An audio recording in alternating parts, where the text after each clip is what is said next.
Hello, एक बार फिर education knowledge में आपका स्वागत है। आज हम आपके लिए कक्षा 10वीं के विद्यार्थियों के लिए वस्तुनिष्ठ प्रश्नों का सॉल्यूशन लेकर आए हैं। तो आपको हम बताएंगे कि वस्तुनिष्ठ प्रश्नों को परीक्षा में कैसे लिखा जाता है, तो इसके बारे में आपका समय भी बचेगा। तो वस्तुनिष्ठ प्रश्नों को हम कैसे लिखेंगे इसके बारे में इस वीडियो में आपको बताने वाला हूं। तो आप देखेंगे आपका जो हाई स्कूल का मुख्य परीक्षा 2023 का पेपर है जी, और इसमें से बहुत सारे प्रश्न आपकी परीक्षा में पूछे जा सकते हैं। तो जितने भी आपके 2022, 2023 और 2024 के जो क्वेश्चन पेपर दिए गए हैं उनको आपको सॉल्यूशन कर लेना है, तो आपके बहुत अच्छे अंक परीक्षा में आ सकते हैं। तो इसमें आपको हम बताएंगे कि वस्तुनिष्ठ प्रश्नों को कैसे लिखा जाता है। तो इसमें आप देखेंगे सामाजिक विज्ञान का पेपर है जी, सोशल साइंस, ठीक है। और इसमें आप देखेंगे आपका समय प्रश्न पत्र को हल करने के लिए 3 घंटे रहेगा, और आपका मैक्सिमम मार्क्स यानी कि आपका पूर्णांक पेपर का 75 नंबर का रहेगा। तो इसमें आपको बताएंगे कि वस्तुनिष्ठ प्रश्नों को परीक्षा में कैसे लिखा जाता है। तो इसके बारे में मैं आपको इस वीडियो के माध्यम से बताने वाला हूँ। तो आप देखेंगे इसमें कुछ निर्देश दिए गए हैं। पहले हमें सावधानी पूर्वक प्रश्न पत्र को हल करने से पहले निर्देशों को सावधानी पूर्वक पढ़ना चाहिए। तो आप देखेंगे इसमें निर्देश दिए हैं, सभी प्रश्न अनिवार्य हैं। पहला निर्देश दिया है इसमें। दूसरा निर्देश है प्रश्न पत्र में दिए गए निर्देशों को सावधानी पूर्वक पढ़कर प्रश्नों के उत्तर लिखिए, है ना। तीसरा निर्देश है प्रश्न क्रमांक 1 से 5 तक। आप देख सकते हैं 1 से 5 तक 30 वस्तुनिष्ठ प्रश्न हैं। प्रत्येक वस्तुनिष्ठ प्रश्न 1 अंक का है। प्रश्न क्रमांक 6 से 23 तक आंतरिक विकल्प दिए गए हैं, यानी कि जो प्रश्न है उसके सामने अंक दिए गए हैं कि कौन सा प्रश्न कितने अंक का है, ठीक है। प्रश्न क्रमांक आप देखेंगे प्रश्न क्रमांक 6 से 17 तक अति लघुत्तरी प्रश्न है, और उत्तर की शब्द सीमा 30 शब्द है, यानी आपको ये लगभग 30 शब्दों में ये प्रश्न 6 से लेकर 14 तक लिखना है। प्रत्येक प्रश्न पर 2 अंक आवंटित हैं, यानी प्रत्येक प्रश्न 2 अंक का है, यानी 6 से लेकर आपके 17 तक प्रश्न 2-2 नंबर के रहेंगे, और ये कुल प्रश्नों की संख्या 12 रहेगी, ठीक है। इसके बाद में अगला निर्देश है प्रश्न क्रमांक 18 से 20 तक लघुत्तरी प्रश्न है। उत्तर की शब्द सीमा 75 शब्द है, और प्रत्येक प्रश्न 3 अंक का आवंटित है, यानी ये 18 से 20 तक आपके कुल 3 प्रश्न होंगे और 3-3 नंबर के होंगे, ठीक है। इसके बाद में नेक्स्ट है आपका प्रश्न क्रमांक 21 से 22 तक दीर्घोत्तरी प्रश्न है, यानी ये कुल कितने हैं 21 से 22, यानी 2 प्रश्न हो जाएंगे। उत्तर की शब्द सीमा 120 है, और प्रत्येक प्रश्न 4 अंक का है। इसके बाद में आप देखेंगे प्रश्न क्रमांक 23 का उत्तर दिए गए निर्देशानुसार भारत के रेखा मानचित्र पर दर्शाइए, यानी एक नक्शा आपको खाली दिया जाएगा। तो ये भी आपका 23 नंबर का प्रश्न भी 4 अंक का रहेगा, यानी 4 अंकों की प्रश्नों की संख्या आपकी 3 होगी, 3 अंकों की 3 होगी, 2 अंक के 12 प्रश्न आएंगे, और 1 से लेकर यानी कि 1 से 5 तक आपके 30 कुल वस्तुनिष्ठ प्रश्न होंगे। तो ऐसे आपका पेपर परीक्षा में आएगा। अब हम इसके वस्तुनिष्ठ प्रश्नों को देखेंगे कि वस्तुनिष्ठ प्रश्न हम कैसे लिखेंगे। तो इसके बारे में आप देखेंगे इसमें ये पेपर क्वेश्चन पेपर है आपका हिंदी और इंग्लिश दोनों मीडियम में। अब इसमें देखिए यहाँ से हम पढ़ते हैं, यहाँ पर देखिए सही विकल्प चुनकर लिखिए। इसमें सही प्रश्न क्रमांक 1 है, सही विकल्प चुनकर लिखिए। 4 विकल्पों वाले प्रश्न हैं, इसमें से कोई एक विकल्प आपको चुनना है। तो इसमें प्रश्न क्रमांक 1 है निम्नलिखित में से कौन सा वक्तव्य बहुउद्देशीय नदी परियोजना के पक्ष में दिया गया तर्क नहीं है। तो इसमें तर्क नहीं है ढूंढना है। तो इसका सही उत्तर हो जाएगा ऑप्शन सा, बहुउद्देशीय परियोजनाओं से बृहद स्तर पर विस्थापन होता है और आजीविका खत्म होती है। तो इसको हम लिखेंगे कैसे, आप देखेंगे मैंने प्रश्न क्रमांक आपको डालना है यहाँ पर। ये सॉल्यूशन दिया है वस्तुनिष्ठ प्रश्नों को, 2023 का पेपर है जी। और सामाजिक विज्ञान कक्षा 10। इसमें देखिए प्रश्न क्रमांक, आप जो प्रश्न को हल करेंगे उसी का क्रमांक आपको डालना है सही से। इसमें एक लाइन का गैप कर देना है आपको। और इसमें देखेंगे आप प्रश्न क्रमांक 1 का यहाँ पर उत्तर लिख देंगे इधर, ठीक है। और यहाँ पर रोमन में इसमें लिखा हुआ है तो रोमन में ही हमें लिखना है। और इसका ऑप्शन कौन सा है, सा नंबर, तो इसमें सा लिख देंगे। और इसके आगे इसका जो ऑप्शन दिया गया है उसको इसके सामने लिख देंगे। देखिए ये दिया है बहुउद्देशीय परियोजनाओं से बृहद स्तर पर विस्थापन होता है और आजीविका खत्म होती है। तो इसमें लिख देंगे बहुउद्देशीय परियोजनाओं से बृहद स्तर पर विस्थापन होता है और आजीविका खत्म होती है। इसके बाद में दूसरा क्वेश्चन लेते हैं हम। तो हम नीचे चलेंगे, आप देखेंगे इसमें अगला प्रश्न है आपका। यहाँ पर देखिए दूसरा प्रश्न दिया गया है इसमें, इनमें से कौन सी फलीदार फसल है। तो इसमें फलीदार फसल, इसका सही उत्तर क्या हो जाएगा, इसका हो जाएगा ऑप्शन आ, दालें। तो यहाँ पर लिख देंगे आप, यहाँ पर रोमन में आप डालेंगे 2। देखिए ये 2 डाला है मैंने। यहाँ पर ऑप्शन कौन सा है इसमें, आ, तो आ डाल लेंगे। इसके आगे ऑप्शन में क्या लिखा है, दालें, तो इसके आगे लिख देंगे आप दालें। इसके बाद नेक्स्ट क्वेश्चन है आपका, निम्न में से कौन सा उद्योग दूरभाष, कंप्यूटर आदि निर्मित करते हैं, ठीक है। तो इसका सही उत्तर हो जाएगा ऑप्शन द, ठीक है, सूचना प्रौद्योगिकी, ठीक है। तो इसमें लिख देंगे, यहाँ पर देखिए प्रश्न तीसरा है जी, रोमन में लिखेंगे 3। इसके बाद में कौन सा ऑप्शन सही है, द नंबर, तो यहाँ पर डाल लेंगे द। और इसके आगे क्या लिखा है, सूचना प्रौद्योगिकी, इसके आगे लिख देंगे सूचना प्रौद्योगिकी। इसके बाद नेक्स्ट क्वेश्चन लेते हैं अगला। अगला प्रश्न देखिए, प्रश्न क्रमांक 4 है जी, निम्न में से कौन सा राज्य हजीरा विजयपुर जगदीशपुर पाइपलाइन से नहीं जुड़ा है। तो इसमें देखिए मध्य प्रदेश जुड़ा है, महाराष्ट्र नहीं जुड़ा है इसमें। इसका सही उत्तर क्या हो जाएगा, महाराष्ट्र।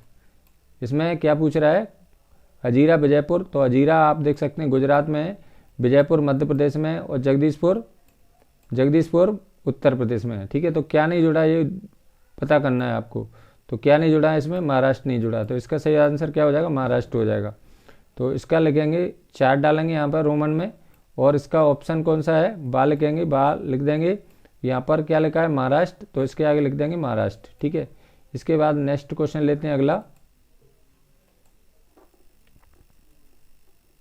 अगला प्रश्न देखिए, इसमें अगला प्रश्न है, रोमन में 5 लिखा है, नेपोलियन का इटली पर हमला हुआ। तो इसका सही उत्तर हो जाएगा ऑप्शन आ, 1797 में। तो इसमें लिख देंगे, रोमन में 5 डाल लेंगे, ऑप्शन आ लिख लेंगे। और इसके आगे क्या लिखना है आपको, 1797, तो 1797 लिख देंगे। इसके बाद में नेक्स्ट है आपका, गांधी इरविन समझौता हुआ था। तो इसका सही उत्तर हो जाएगा ऑप्शन आ, 5 मार्च 1931। तो इसमें आगे लिख देंगे, 6वां डालेंगे, यहाँ पर रोमन में 6 डाला है। इसका ऑप्शन कौन सा है, आ, तो आ डाल लेंगे यहाँ पर। इसके आगे क्या लिखा है, इसका ऑप्शन है 5 मार्च 1931। तो इस प्रकार आपको इनके आंसर परीक्षा में देना है, तो आपका समय बचेगा। और इसके बाद हम नेक्स्ट क्वेश्चन लेते हैं दूसरा। यहाँ पर देखिए ये पूरा ये क्वेश्चन खत्म हो गया है, ठीक है। तो इसमें पहले का क्या हो जाएगा, ऑप्शन सा हो जाएगा। और इसके आगे लिख देंगे, बहुउद्देशीय परियोजना से बृहद स्तर पर विस्थापन होता है और आजीविका खत्म हो जाती है। दूसरा है आ नंबर, दालें लिख देंगे इसके आगे। तीसरा है दा नंबर, सूचना प्रौद्योगिकी। चौथा है रोमन में बा नंबर, महाराष्ट्र। 5वां है आ नंबर 1797। और 6वां है आ नंबर 5 मार्च 1931। इसके बाद में यहाँ पर 1 लाइन का गैप आपको कर देना है परीक्षा में, ठीक है। इसके बाद नेक्स्ट है आप लेते हैं आपके रिक्त स्थानों की पूर्ति, इसमें दी गई है। तो इसमें देखिए रिक्त स्थानों की पूर्ति को आप कैसे लिखेंगे, ठीक है। तो इसमें क्वेश्चन नंबर 2 है जी, रिक्त स्थानों की पूर्ति कीजिए। तो सबसे पहले तो आपको जो प्रश्न आप कर रहे हैं उसका क्रमांक आपको सही से डालना है। तो प्रश्न क्रमांक 2 डाल दिया मैंने। यहाँ पर 1 लाइन का गैप कर देंगे आप, यहाँ पर उत्तर लिखना है आपको, ठीक है। और यहाँ पर देखिए पहला क्वेश्चन है इसमें, अफ्रीका में 1890 के दशक में, तो इसमें खालिस्तान में बनना है आपको, कौन सी बीमारी फैली थी।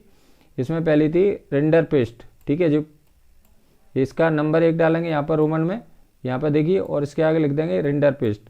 तो ये सब नहीं लिखना है आपको, केवल एक शब्द इसमें लिख लेना है, ठीक है। जो खालिस्तान भरेंगे उसको केवल एक उसको लिखना है।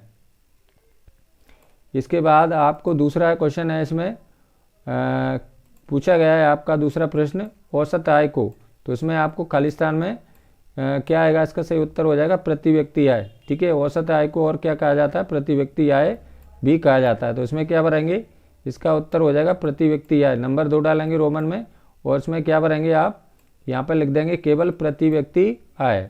इसके बाद नेक्स्ट है आपका तृतीय क्षेत्रक को, तृतीय क्षेत्र को इसमें खालिस्तान में भरना है आपको सेवा क्षेत्रक, यानी तृतीय क्षेत्र को और क्या जाता है, सेवा क्षेत्रक कहा जाता है। यानी प्राथमिक क्षेत्र को कृषि क्षेत्रक कहा जाता है, और द्वितीय क्षेत्र को औद्योगिक क्षेत्र भी कहा जाता है, और तृतीय क्षेत्र को सेवा क्षेत्र कहा जाता है। यानी भारतीय अर्थव्यवस्था को 3 क्षेत्रों में बांटा गया है, प्राथमिक क्षेत्रक, द्वितीय क्षेत्रक और तृतीय क्षेत्रक। इसके बाद नेक्स्ट है आपका बैंक, तो इसमें आपको बनना है जमा पर देने वाले ब्याज से ऋण पर अधिक ब्याज लेते हैं, यानी कि जो हम पैसा जमा करते हैं उस पर ब्याज हमें कम लेता है, जो जमा पर ब्याज पर देने वाले ब्याज से ऋण पर जो पैसा उधर लेते हैं उस पर ब्याज अधिक लेते हैं, ठीक है। तो इसमें क्या आ जाएगा, जमा आ जाएगा, केवल जमा जमा लिखना है आपको। इसके बाद नेक्स्ट है आपका, नीचे जाएंगे तो आप देखेंगे अगला प्रश्न है आपका 5 नंबर का, बड़ी कंपनियों को, तो इसमें बनना है आपको बहुराष्ट्रीय कंपनी, या इसको कहते हैं बहुराष्ट्रीय निगम, ठीक है। यानी ये एक ही बात है, बहुराष्ट्रीय निगम या बहुराष्ट्रीय कंपनियां कहते हैं बड़ी कंपनियों को, जो बहुत सारे देशों में व्यापार करती हैं उसको बहुराष्ट्रीय कंपनी या बहुराष्ट्रीय निगम कहा जाता है। इसके बाद अगला है आपका, पहले ही खालिस्तान में बनना है आपको प्रकृति, क्या बनेंगे इसमें, प्रकृति, प्रकृति की पूजा सदियों पुराना जनजाति विश्वास है, तो इसमें केवल क्या आ जाएगा, प्रकृति आ जाएगा। तो इस प्रकार आपको इन प्रश्नों को ऐसे लिखना है, आप आराम से इसको, इसमें आपका समय बचेगा, समय की बचत होगी। इसके बाद में नेक्स्ट क्वेश्चन लेते हैं अब तीसरा। देखिए तीसरा प्रश्न है आपका, इसमें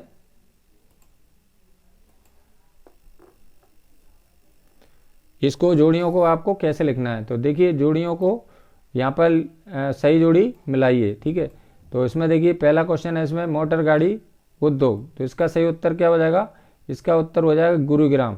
तो यहाँ पर लिख देंगे, नंबर 1 डालेंगे यहाँ पर देखिए प्रश्न क्रमांक कौन सा कर रहे हैं हम, तीसरा, तो तीसरा डाल लेंगे, एक लाइन का गैप कर देंगे, एक तरफ इसमें लिखा है आ और दूसरी तरफ लिखा है बा, ठीक है। तो इसमें आ और बा लिख देंगे, इसके बाद में उत्तर यहाँ से लिखेंगे, ठीक है।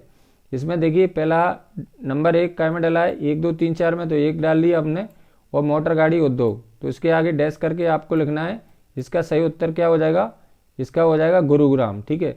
तो यहाँ पर 6 नंबर डाल लेंगे ये वाला, और इसके आगे लिख देंगे गुरुग्राम, ठीक है। इसके बाद दूसरा है क्वेश्चन कृत्रिम पत्तन, तो इसका सही उत्तर क्या हो जाएगा, इसका हो जाएगा चेन्नई, ठीक है। तो इसमें देखेंगे नंबर 2 डालेंगे, कृत्रिम पत्तन लिख देंगे, इसके आगे डैश कर देंगे, और इसका ऑप्शन कौन सा है 5, तो इसके आगे 5 लिख देंगे, इसके आगे लिख देंगे चेन्नई। फिर इसके बाद अगला है आपका नेपोलियन की हार, तो इसका सही उत्तर क्या हो जाएगा, 1815 हो जाएगा, ठीक है। तो इसमें आपको यहाँ पर नंबर 3 डालना है, इसके आगे लिखना है नेपोलियन की हार, इसके आगे डैश करना है, और इसके ऑप्शन लिख देना है चौथा ऑप्शन, और इसके आगे लिख देना 1815। इसके बाद नेक्स्ट है आपका रॉलेट एक्ट, तो इसका सही उत्तर क्या हो जाएगा, 1919 हो जाएगा। तो इसमें आप देखेंगे 4 नंबर डालेंगे यहाँ पर, और इसके आगे लिखेंगे रॉलेट एक्ट, इसके आगे डैश करके, और आपको लिखना है नंबर 3, यहाँ पर देखिए नंबर 3 लिखा है, तो नंबर 3 लिखेंगे, इसके आगे लिखना है 1919। इसके बाद अगला है आपका जेम्स वाट, इसका सही उत्तर क्या हो जाएगा, भाप इंजन, तो यहाँ पर देखिए 5 डालेंगे नंबर, और इसके आगे जेम्स वाट लिखेंगे, और इसके आगे डैश करके इसका उत्तर कौन सा है, ऑप्शन दूसरा है जी, तो दूसरा डाल लेंगे, और इसके आगे लिख देंगे भाप का इंजन, ठीक है, भाप का इंजन हो जाएगा, यानी जेम्स वाट ने किसने भाप के इंजन बनाए थे। इसके बाद नेक्स्ट है संघ सूची, ठीक है, तो इसका सही उत्तर क्या हो जाएगा, प्रतिरक्षा हो जाएगा। यहाँ पर देखिए 6 नंबर डालेंगे, और इसके आगे संघ सूची लिखेंगे यहाँ पर, और इसका ऑप्शन कौन सा है, नंबर 1 रोमन में लिखा है, यहाँ पर डैश करेंगे, रोमन लिखेंगे, उसके आगे लिखेंगे प्रतिरक्षा।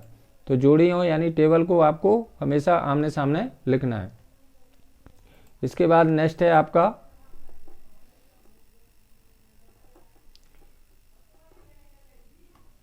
अगला प्रश्न है आपका 4 नंबर का।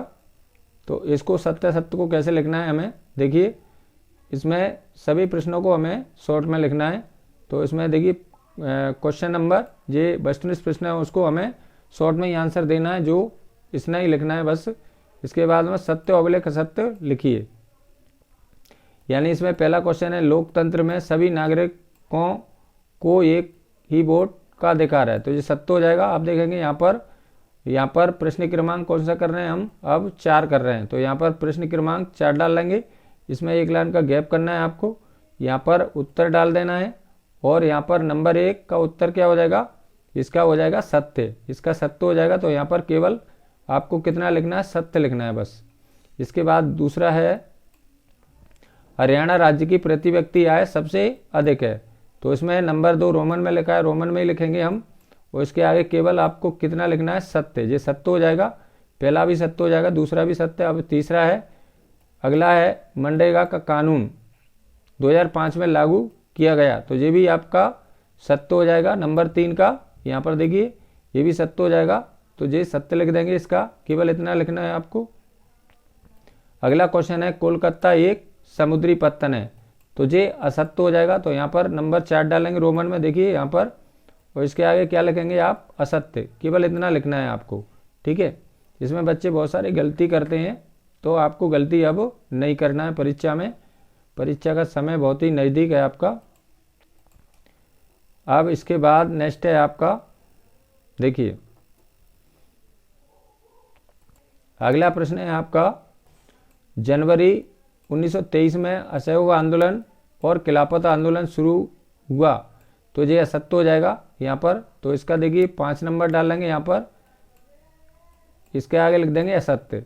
यानी कि असहयोग आंदोलन और खिलाफत आंदोलन हमारी बुक के अनुसार 1921 में जो प्रारंभ हुए थे। अगला क्वेश्चन है, और कहीं कहीं इसका 1920 में भी आंसर दिया रहता है, ठीक है। लेकिन हमारी जो बुक है उसमें 1921 लिखा हुआ है। दोनों असहयोग आंदोलन खिलाफत आंदोलन एक साथ में शुरू हुए थे, लेकिन इसमें क्या दिया है, 1923 दिया है। इसलिए क्या हो जाएगा जी, असत्य हो जाएगा।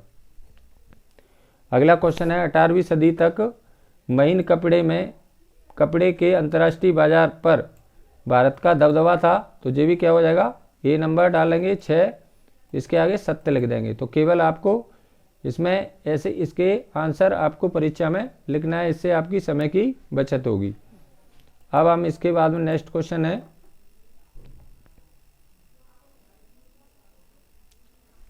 अगला प्रश्न है आपका प्रश्न क्रमांक 5। देखिए 5 को कैसे लिखना है हम, प्रश्न क्रमांक 5 है। यहाँ पर जो प्रश्न हम करेंगे उसका क्रमांक पहले तो हमें सबसे पहले डालना है, ठीक है। प्रश्न क्रमांक कौन सा कर रहे हैं हम, 5 कर रहे हैं, ठीक है। एक शब्द एक वाक्य में उत्तर लिखिए। तो इसे एक एक नंबर के 6 प्रश्न हैं इसमें, सभी जो 30 प्रश्न हैं। तो पहला क्वेश्चन है इसमें, वह शासन व्यवस्था जिसमें एक ही समय में 2 या 2 से अधिक सहयोगी राजनीतिक दलों द्वारा गठित सरकार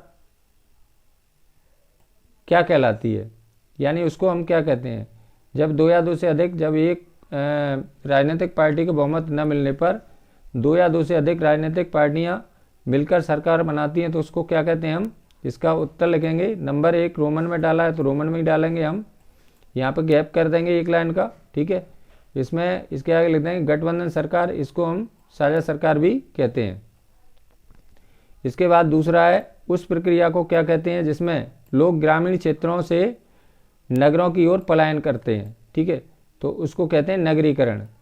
यानी कि जब गांव छोड़कर आदमी शहर की ओर जाता है तो उसको क्या कहते हैं, नगरीकरण। यानी काम धंधे के तलाश में जब गांव में काम नहीं मिलता है तो आदमी क्या शहर में की तरफ जाता है, तो उसको क्या कहते हैं, नगरीकरण कहते हैं। अगला क्वेश्चन है, सामाजिक विभाजनों का प्रमुख आधार क्या है। तो इसका तीसरे का डाल लेंगे यहाँ पर, इसका लिखेंगे लिंग धर्म जाति एवं क्षेत्रीयता। अगला क्वेश्चन है, किन्हीं 2 देशों के नाम बताइए जहां मजबूत लोकतंत्र है। तो एक तो हमारा इसमें चार डालेंगे, भारत देश हो जाएगा हमारा प्यारा, और अमेरिका यानी लोकतांत्रिक देश हैं जो इनमें लोकतंत्र मजबूत है। इसमें भारत अमेरिका लिख देंगे, और भी बहुत सारे देश लोकतांत्रिक देश हैं। अगला क्वेश्चन है, पूरे देश के लिए बनने वाली एक सामान्य सरकार को कहते हैं। तो पूरे देश में जो सरकार बनती है उसको क्या कहते हैं, केंद्र सरकार, या उसको कहते हैं संघ सरकार। ठीक है। अगला क्वेश्चन है, नागरिकों की गरिमा तथा स्वतंत्रता को बनाए रखने के लिए कौन सी शासन प्रणाली उत्तम है। तो इसका सही उत्तर हो जाएगा, यानी 6 डालेंगे, लोकतांत्रिक शासन प्रणाली सबसे बेहतर है। तो ये थे आपके वस्तुनिष्ठ प्रश्न, और इसके बाद में भी मैं आपके 2 अंक और 3 अंक के वाले प्रश्न भी इनमें आप जल्दी लेकर आऊँगा। तो आपको 2000 देखिए परीक्षा की तैयारी आपको जुट जाना है बहुत बुरी तरह, यानी कि 2022 का जो क्वेश्चन पेपर है, 2023 का क्वेश्चन पेपर है, और 2024 का क्वेश्चन पेपर है, इनको आपको सभी को अच्छे से लगा लेना है। और आपको परीक्षा में अच्छे अंक लाने के लिए धन्यवाद। आपके सभी छात्रों के अच्छे अंक आए परीक्षा में, जैसी मैं कामना करता हूं। आपको बहुत मेहनत करना है और अच्छे अंक परीक्षा में प्राप्त करना है। तो आपको सभी अपनी तैयारी अच्छे से करना है, और हमारी तरफ से सभी बच्चों को शुभकामनाएं, बेस्ट ऑफ लक। धन्यवाद सभी को, मेरा नमस्कार, थैंक्स।